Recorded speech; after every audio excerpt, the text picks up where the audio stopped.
এখনো ভারতের ভিসা খুললো না এবং অন্য অনেক দেশেও বন্ধ। আপনি বলেন যে এটা আসলে আমাদের দিক থেকে আমরা অনেক সময় ভুল তথ্য দিই, আমাদের সমস্যা আছে। সমস্যা তো আগেও ছিল, কিন্তু এখন যা পরিস্থিতি ভিসা দেওয়ার ক্ষেত্রে আপনার কি মনে হয় কিনা যে পররাষ্ট্র মন্ত্রণালয় থেকে আসলে কোনো একটা উদ্যোগ নেওয়া দরকার? আমি আপনার সাথে এই প্রসঙ্গে আমি বরং বলবো যে এটা আমাদেরকে ঘর গোছাতে হবে।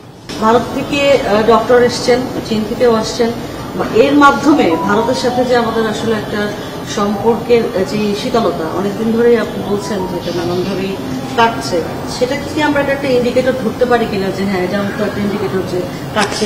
এটাকে আমরা এইভাবে দেখি, বরং এটাকে এইভাবে দেখি যে আমরা তো সবসময় চেয়েছি যে আমি আপনাদেরকে ডে ওয়ান থেকে বলেছি আমরা তাদের সাথে ভালো সম্পর্ক চাই, good working relation on the basis of reciprocity and mutual respect. আমাদের এই অবস্থান অটুট আছে। আমরা কিন্তু তাদের সাথে ভালো সম্পর্ক চাই না, এই ধরনের কোনো কথা কিন্তু কখনো কেউ বলেনি। আমি বা আমাদের সরকারের কেউই এ কথা বলেনি। এবং আমাদের যে কার্টসিগুলি আছে সেগুলি আমরা করেছি, যেমন আম আদান প্রদান হয়েছে এই অঞ্চলে বেশ কিছু।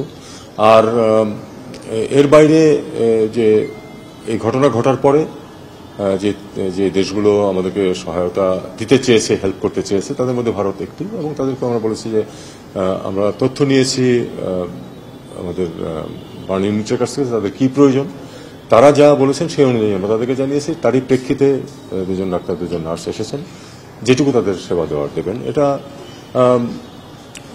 দেখুন, পিপুল টু পিপুল কন্ট্যাক্ট তো সবসময়ই ভালো, এবং এটা তো এক ধরনের পিপুল টু পিপুল কন্ট্যাক্ট। আমি মনে করি যে এটা একটা পজিটিভ জিনিস।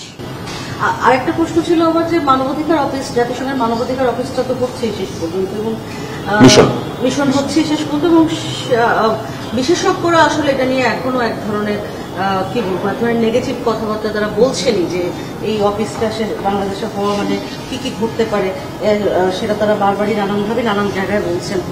আপনাদের আর কোনো মতামত আছে কিনা? এর আগে বলেছিলেন আপনি যে 3 বছরের জন্য হচ্ছে, এরপরে চাইলে এটাকে সরায়ও দেওয়া যেতে পারে।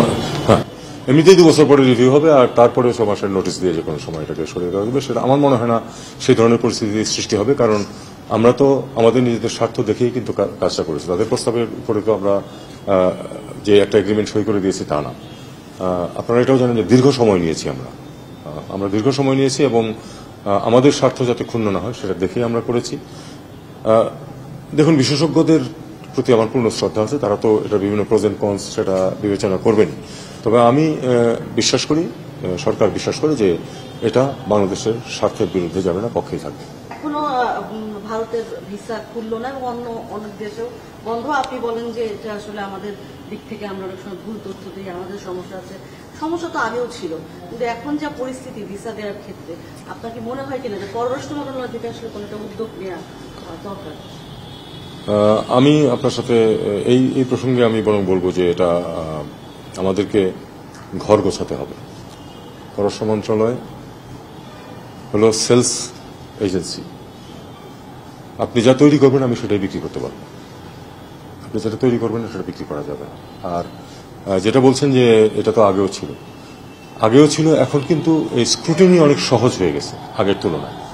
আপনি একটা যদি ফেক ডকুমেন্ট দেন, ভুল পাসপোর্ট দেন, 20 বছর আগে এটা নিয়ে সমস্যা হতো না তেমন। যে কোনো মুহূর্তে একটা পাসপোর্ট ওদিকে একজনের 5টা পাসপোর্ট ইস্যু হয়েছে, এরকম উদাহরণ আছে। কিন্তু সেগুলি এখন অনেক কঠিন হয়ে গেছে। কাজেই ফেক ডকুমেন্টস একটা অন্যতম প্রধান সমস্যা আমাদের।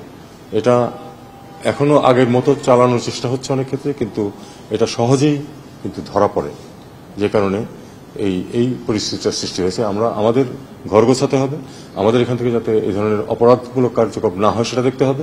তাহলে ধীরে ধীরে আমরা এটা আবার ঠিক করে নিয়ে আসবো।